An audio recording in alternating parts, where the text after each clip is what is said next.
കൊടുവള്ളിയിലെ സ്വർണ്ണ കവർച്ചാ കേസിൽ 5 പേർ പിടിയിൽ. ജ്വല്ലറി ഉടമയിൽ നിന്നും 2 കിലോ സ്വർണം കവർന്ന കേസിലാണ് അറസ്റ്റ്. 1.5 കിലോയോളം സ്വർണം പ്രതികളിൽ നിന്നും കണ്ടെടുത്തു. വിവരങ്ങളുമായി കോഴിക്കോട് നിന്നും അനൽക സയ്യിദ് എം വി ചേരുന്നു. അനൽക, എപ്പോഴാണ് ഈ നടപടി, അറസ്റ്റ് ഉണ്ടായത്? എന്താണ് കൂടുതൽ വിശദാംശങ്ങൾ?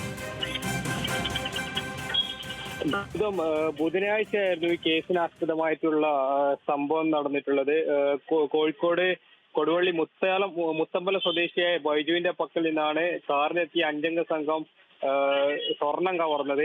ഈ സംഭവത്തിലാണ് ഇപ്പോൾ ഇതിൽ ഈ വ്യാപാരിയുടെ അടുത്ത് നിന്ന് സ്വർണം കവർ ചെയ്തിട്ടുള്ള 5 പ്രതികളെ പോലീസ്, അതായത് അന്വേഷണ സംഘം കൊടുവള്ളി സിഐയുടെ നേതൃത്വത്തിൽ തൃശൂർ, പാലക്കാട് എന്നീ ജില്ലകളിൽ നിന്നും അറസ്റ്റ് ചെയ്തിട്ടുള്ളത്. ഇതിൽ 5 പ്രതികളാണ് ഇതിലുള്ളത്. ഇതിൽ തന്നെ രമേശ്, വിപിൻ, ഹരീഷ്, ലതീഷ്, സിമൽ എന്നിവരാണ് അന്വേഷണ സംഘത്തിന്റെ പിടിയിലായിട്ടുള്ളത്.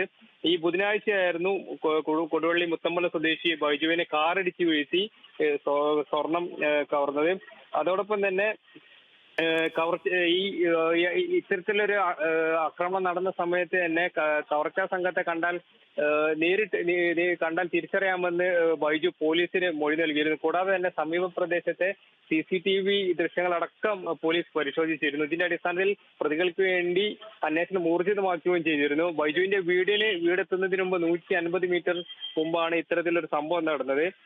കൂടാതെ തന്നെ പോലീസ് അന്വേഷണം ഊർജിതമാക്കിയിരുന്നു. ഇതിന്റെ അടിസ്ഥാനത്തിലാണ് ഈ തൃശൂർ, പാലക്കാട് എന്നീ ജില്ലകളിൽ നിന്നും 5 പ്രതികളെ പോലീസ് കസ്റ്റഡിയിലെടുത്തത്.